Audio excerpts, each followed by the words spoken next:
Je vais vous présenter l'évolution de mon portefeuille.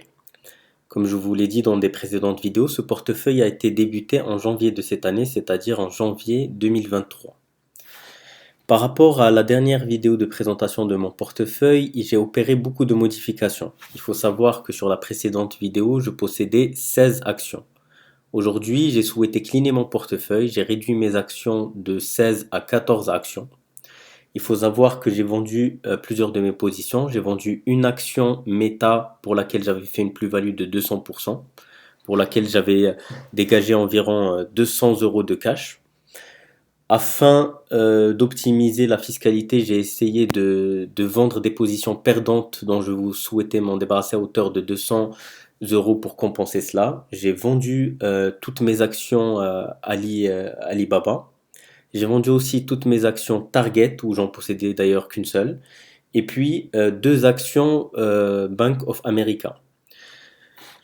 Toutes ces actions vendues m'ont rapporté environ plus de 1000 euros. J'ai réinvesti une grosse partie de la somme en achetant une action BlackRock. Cette action, je l'avais achetée à l'époque 600 euros, là au moment de la vidéo.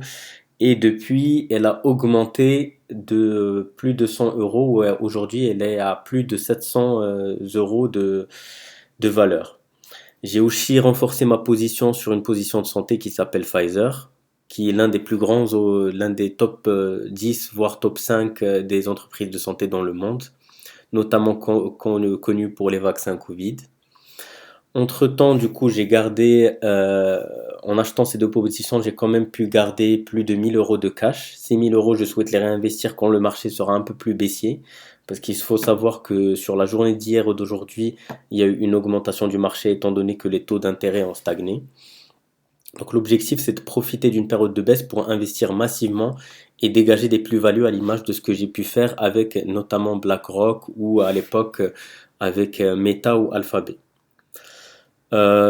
Pour les positions renforcées, il faut savoir aussi que j'ai renforcé un peu mes positions Medical Properties Trust. C'est d'ailleurs la raison pour laquelle ça représente aujourd'hui plus d'un tiers de mes dividendes perçus. D'ailleurs, ce mois-ci, j'ai pu recevoir près de 14 euros net de dividendes.